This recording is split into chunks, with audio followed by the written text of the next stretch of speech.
Hey everybody, Steve Stein here. Welcome to another Monday Guitar Motivation. What we're going to be doing today is we're going to be talking about getting more creative with the bends and the vibrato that we've been talking about for the last few weeks. And so this week and next week, we're going to be really expanding those ideas. Hey Carlos. And so that's what we're going to be doing today. So I hope you had a great weekend. Here in North Dakota, we finally had some nice weather, which was great. Get outside a little bit, do some lawn mowing, all that sort of thing. Hey, Tom. Hey, Sheila. Hey, Christopher. Lacara? I'm sorry if I said that wrong, but thank you so much for being here. Doing the best I can. So Alan is here. How you doing, Alan? Jambu is here. Very cool. Michael Bay is here, of course, from Birmingham. He's always here. This is great. So let's go ahead and get started a little bit. Hey, Ryan. So again, today we're going to be expanding yet more on these bending and vibrato ideas. These next couple of weeks, we're going to get more creative with them and give you some more ideas of what you can actually do. Hopefully, these last few weeks, you've been dialing in the quality of the bend or the quality of the vibrato, deciding how fast you want them, how wide you want them, but making them accurate. That's what you're looking for. Hey, Tom. Hey, RCC. Red Angel is here. Biro is here. Mark is here. How you doing, Mark? Marty is here from Florida. Ilmar's from Latvia is here. Very cool. Victor is here. Stanlin is here. So this is awesome. Lots of people already. We already have quite a number of people here. So let's go ahead and get started. So if you don't have your guitar with, I'm going to try and make this short and sweet. You can always practice this later. You can watch it on YouTube or Facebook or whatever. And please remember, if you're looking for any guitar instruction, you can always head over to guitarzoom.com and check out, my guitar courses and our membership and all that sort of thing. Hey, Ganesh, glad you're here, bud. Danny is here. How you doing, Danny? So glad you guys are here. So let's go ahead and get started. So if you remember what we've talked about these last few weeks, what we've been doing is talking about the accuracy of the bends, okay? And we talked about how when you're in your primary position, we'll call it the first position of pentatonic or diatonic or whatever you want to think of it as, you have three main bends that you tend to use all the time. So if I'm in A minor pentatonic or diatonic or whatever, okay, I can go to the 7th fret of that 3rd string and bend that up a whole step. Or I can go to the 8th fret of the 2nd string. Slide Dog says, hi, how you doing? Martina is here, John is here, Doug is here. Thank you so much. Thank you for being here. And then you've got the 8th fret. So those are the three main bends that you've got. Now, next week, we're going to blow the doors off this thing and talk about all kinds of different bends. But what I want to show you today is utilizing those basic primary bends and how we can get more creative with those. So the first thing we're going to talk about is the fact that when you do a bend, and I touched on this a little bit last week as well. Hey, John. Hey, Ken.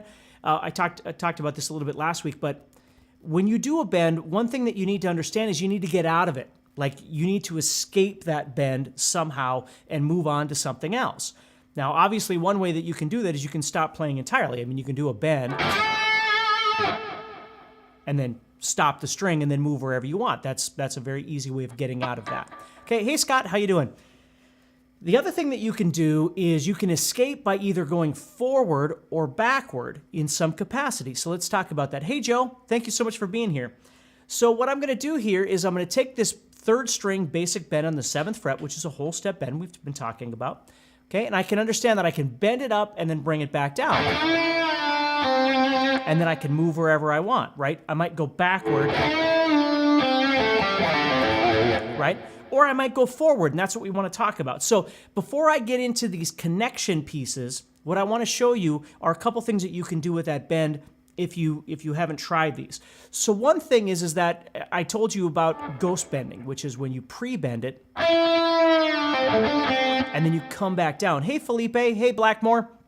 And you bring it back. Hey, Steve May, how you doing? Victor is here. Thank you so much, everybody, for being here.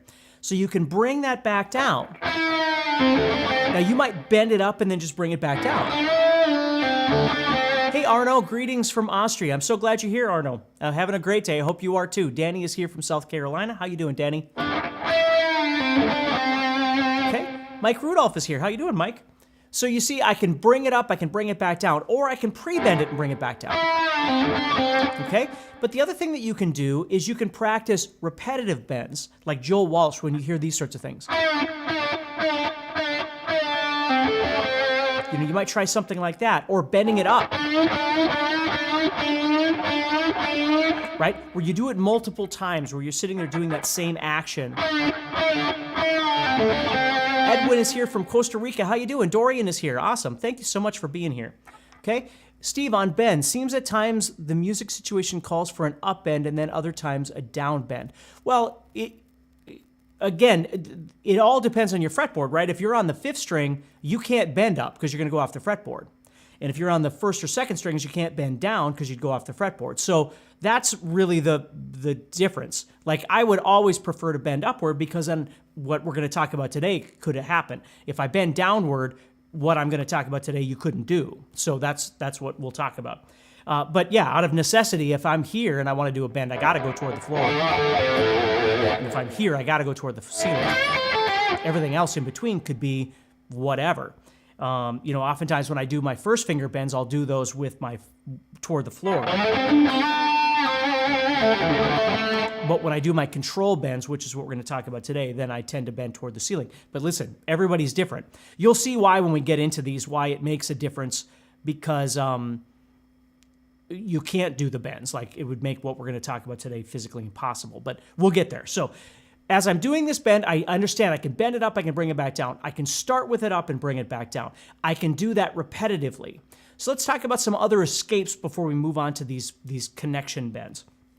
So an escape, what I like to do, for instance, is I might do a bend and I'll slide up to something, whether I slide up to another pentatonic note, maybe I slide up to a blues note, which is right next to me, the half step there. But when you do that, you get this kind of Steve Vai-ish kind of sound, and it sounds really neat. So if you're playing,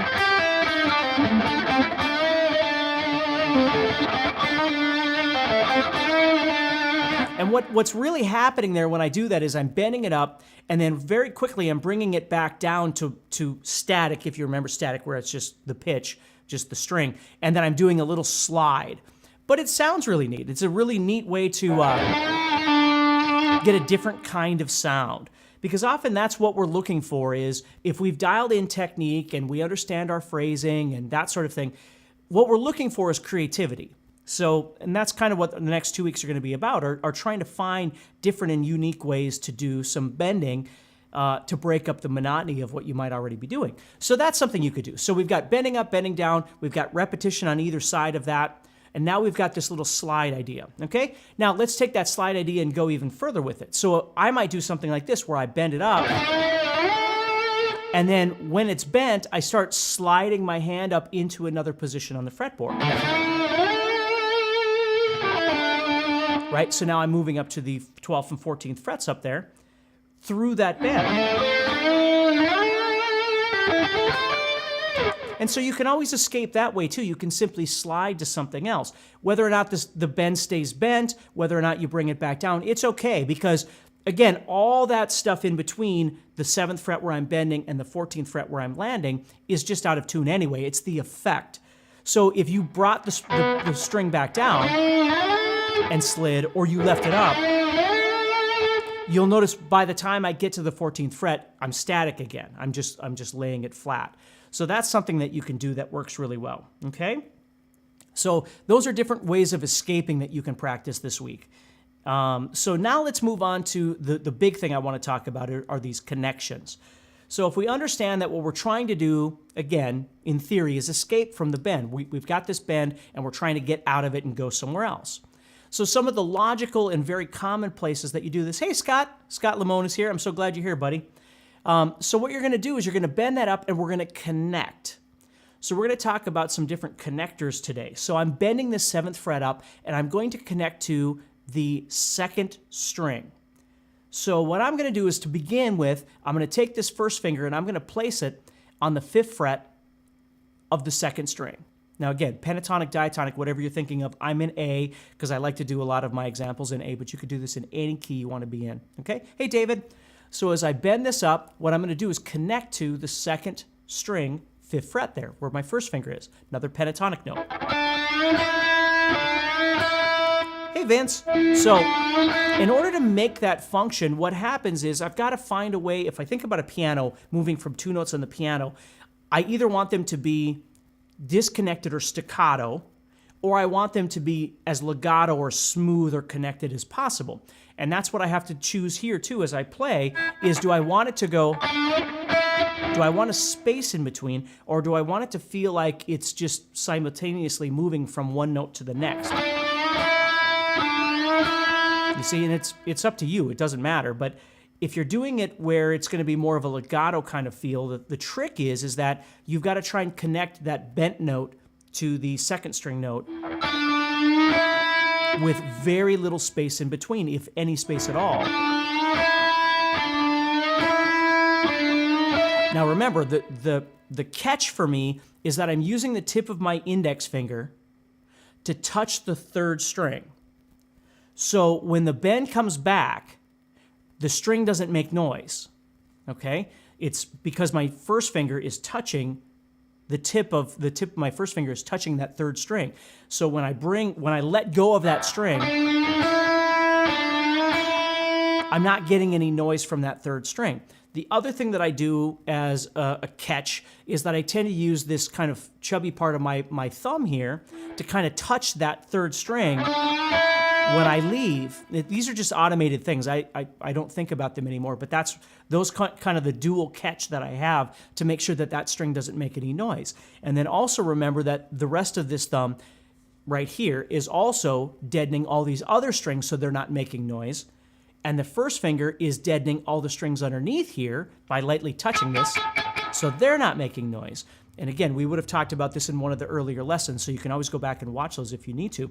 But that's the trick with all this, is you don't want all this unwanted noise from all these different strings. You want to try and control all those as best you can. So when you're playing that, all you're hearing are the two strings that you're trying to utilize. Now, I'm playing them independently, and as I just said, I can choose to keep them more staccato sounding, or I can try and make them a little more legato sounding by connecting them together, okay? But here's the other thing that you can do, is you can play them both at the same time. And then you get that kind of sound, which I'm sure, you know.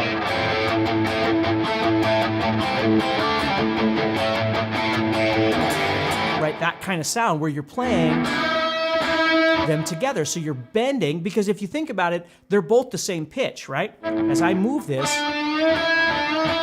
D is becoming an E. Well, this note is E. So when I play them both at the same time, what I'm doing is I'm bending them to become what we call unison, okay? And if you add a little bit of vibrato on the top of that, they don't have to be perfect. It's very rock and roll. Now, it might, again, look like I'm shaking the neck, and I'm really not trying to. It's just I'm doing what I've talked about before with the technique that I use for my bending, and then all of a sudden the neck will start moving a little bit. And I'm really not trying to add vibrato to the second string. It's just, you know, kind of getting caught in the moment, right? So that's something else you can do with those two notes. Because you're bending to unison anyway, you could play them both at the same time.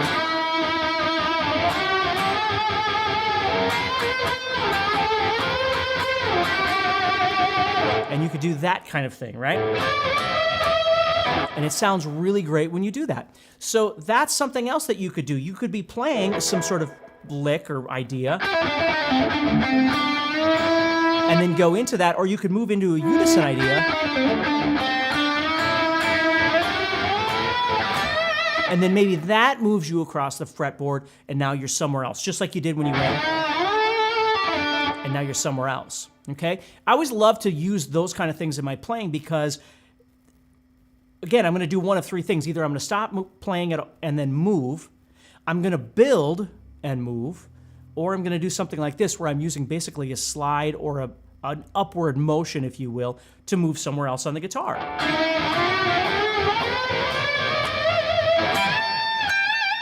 And do whatever you want from there. Okay? So that's a basic connection, moving from this third string to the second string. Now, the other thing I could do with this is simply make the connection, right? And then move on with whatever I'm doing. I'm making the connection from the third to the second string,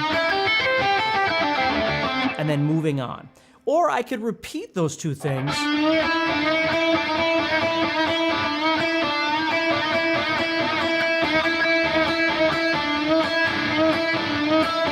See how many different ways you could make rhythms out of that? You could do like, think of it in your head as patterns of 2 or 3 or 4 or 2, 3, 4. You know, you could make any kind of thing that you want like that and then repeat it over and over and over. Or you can change up the rhythm of it. Am I using my second finger? Yes, I am. I'm using my second finger to support the bend. Absolutely. Great eyes there, Martin. That was good. Okay? So that's exactly it. Yeah. Okay, so Stanlin just mentioned nothing else matters. We're gonna talk about that in just a second.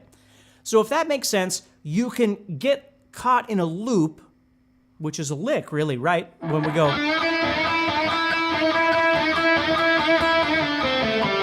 doing that however we want. Repeat it once, repeat it twice, you know.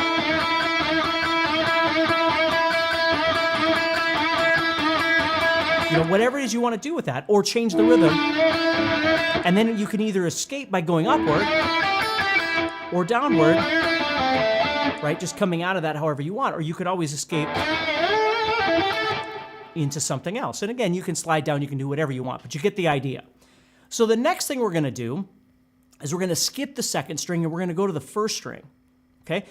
Now again, when you say downward bends, Paul, I don't know what you mean, because obviously if I bend this down this way, if that's what you mean by a downward bend, I can't do what I'm doing because I'm getting in the way of the string, right? I can't do a unison bend if I'm bending downward because I'd be getting in the way. Now I could do something like that, but that's less recognizable by the ear to try and do so. But it doesn't mean you couldn't do that. Of course you can do something like that if that's what you mean by a downward bend.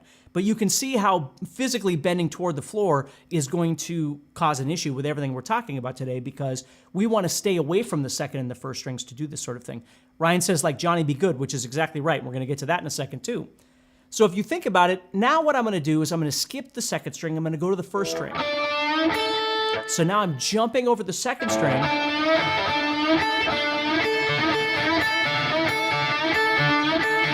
And I might use that, for instance. Yeah, Perry Mason. Kelvin says, beginning of Ozzy's Perry Mason. That's right. You hear those all over the place. They sound great.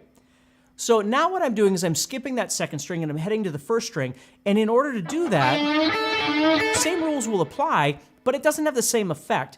But it makes for a great escape, excuse me. Because with that first string now, it kind of wants to propel me back toward the ceiling when I play. See that?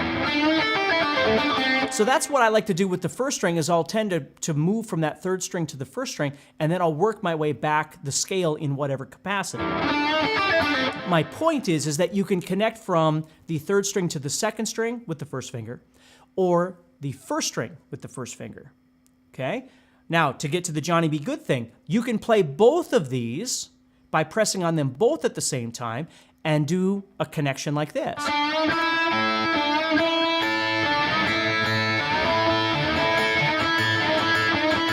Right?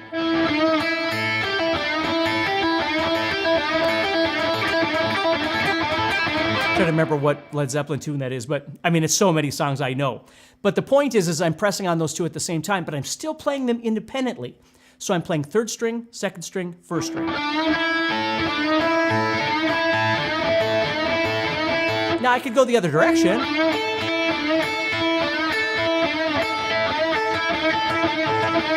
Right? Or put another note in there. You know, whatever it is you want to do. But the point is I could bar over those first two strings and I could create some stuff doing that. I can also play them together.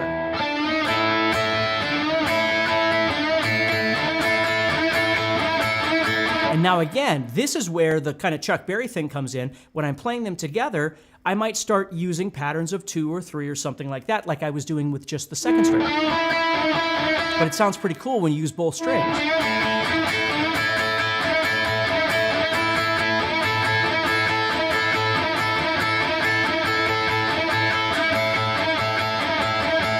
You see? So you could do something like that too. So you have all of these things, and hopefully you'll go back and watch this if you need to, but you've got all of the connection utilities of third to second string, or any of that kind of stuff you want to do. Moving to the first string, which again, really for me, when I do something like that, I don't tend to do that, but you certainly could. I tend to just use that as, an escape to move into something else. And then playing them both at the same time, but independently.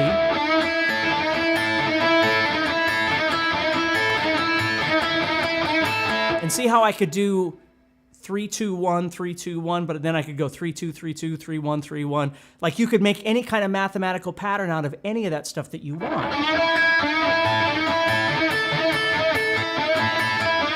And then play them together. And you could even take that and move something like that around if you wanted to. So that's all the stuff that we've got going over on this side. Okay, now let's talk about this side, and I'm going to call these harmony bends. So I'm going to do exactly the same idea, but now what I'm going to do is I'm going to connect from this same bend, but I'm going to go to the second string with my pinky at the 8th fret.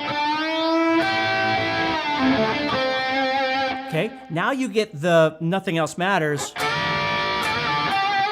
that kind of sound, or Mama, I'm Coming Home, that sort of thing.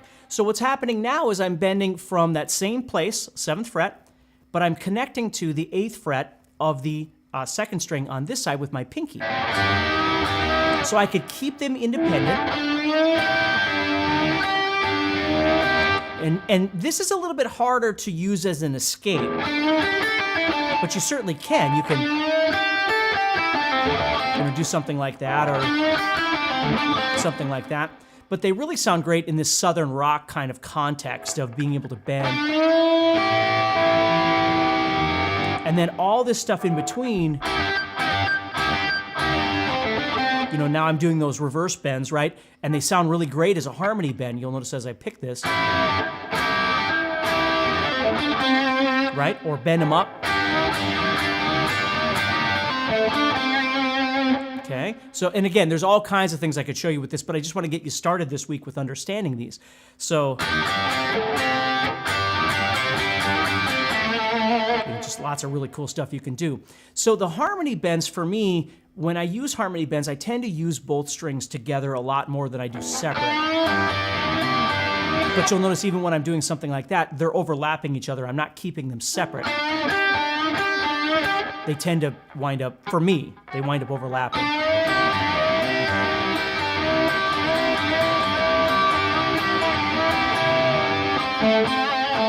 Okay, and they get that nice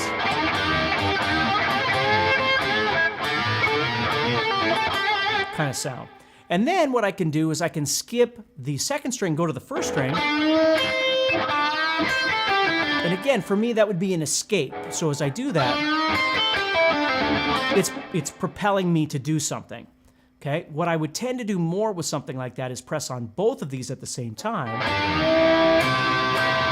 and do something like that, where I'm playing them all together. And again, this is where, like Mama, I'm Coming Home is where I would play, and I'm doing that reverse bend there.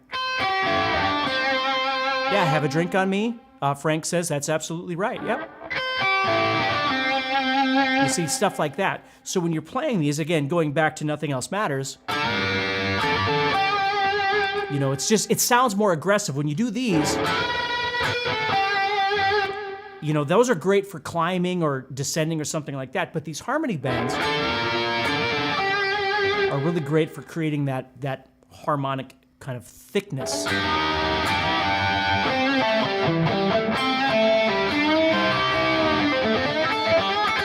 So I'll climb both sides. Like I might climb this side or climb this side. Has a country rock feel. Yeah, it's Southern rockish, very much so, yeah. And the goal here is, just like we've been talking about, is the control. Like it starts with the bend. You got to make sure that bend is in tune, because now we're doing all this manipulation around the bend. But if the bend is out of tune, we're still going to have problems. That's why it's always important to really try and make sure that you're practicing those fundamentals, even if you feel like you've been playing for 20 years and I get it, it's all this heady stuff that we do, but it doesn't matter how long you've been playing or how long you've been practicing or how long you've been gigging. You can always get better at certain techniques. And some of those things are very, very valuable because they can change the way you feel about your guitar playing and the confidence that you have to be able to execute things. And like I said, in my many, many, many, many years and countless amounts of guitar students that I've had in my life, these are some of those things that people tend to freeze up on because they're not feeling confident enough with their bends or their vibrato or something, and so they don't really do them.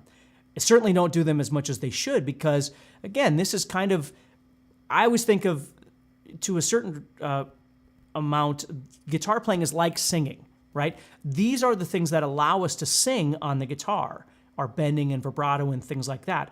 Where if we were playing a piano, a regular piano, not something with, electronic thing, we don't really have that availability, right? It's more linear. And we can play linear and we do a ton. But it's these little things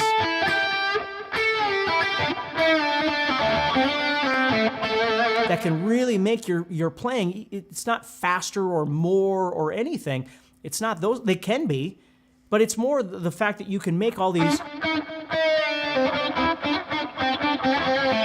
kind of sounds with your guitar by doing bending and stuff. And next week's going to be great, so I hope you join me for that because there's all kinds of stuff we're going to talk about next week for bending. More creative ideas of bending. Today, what I want to do is focus on getting you to understand how to take that basic idea and connect it in all these different places. So the last thing I'm going to give you, and then I'm going to let you go here, is the same idea, but I'm going to move to the second string, 8th fret, which is another basic fundamental bend that I've got, and I'm going to connect to the first string. So it's like a secondary action. So I can come from here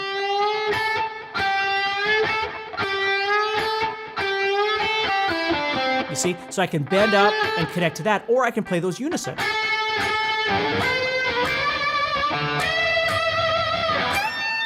Right? So I can do the same thing from the 8th fret of the second string to the 5th fret of the first string. And again, I'm in A, but you could be in any key you want to be. It's just a little bit harder because your bend is a little bit sizable because you're going from your 3rd finger at the 8th fret back here to the 1st finger on the 5th fret, okay? So my hands are pretty small, so for me to bend that, I can do it just fine, but it takes a little bit to get used to. And again, I'm not using my pinky because I can still do that harmony bend underneath that 3rd finger there. So you see, I have those connections as well, where I can play them independently, legato, whatever I want, connecting here, or play them at the same time, right? And I can do the same thing underneath here. So you can make those connections too. So as you're playing and you're practicing this stuff this week, you don't have to do them all simultaneously, but what I would say is, what I always used to tell students to do is get a pen and piece of paper or whatever, and just write down ideas, like bending, right? Bend to, we'll call this a unison bend, right? Or a harmony bend, whatever. And think about that. Think about the two sides. Either you're going to this side, which in my mind is down here, or I'm going to this side, which is up here. And just practice those back and forth and get used to some different ideas, okay? So hopefully that helps you a little bit. Thank you so much, everybody, for being here. Next week, hopefully you'll be able to join me again on Monday, where I'm going to give you a lot of different things. I saw people asking about like different kinds of bends. We're going to talk about all kinds of different bends next Monday, okay? So let's just focus on this for this week, and then next week we'll get some other stuff. Remember, if you get a chance and you're looking for some guitar lessons, head over to guitarzoom.com, where I've got guitar courses and membership and all sorts of different things. So stay positive, keep practicing, and I hope you have a wonderful week, everybody, all right?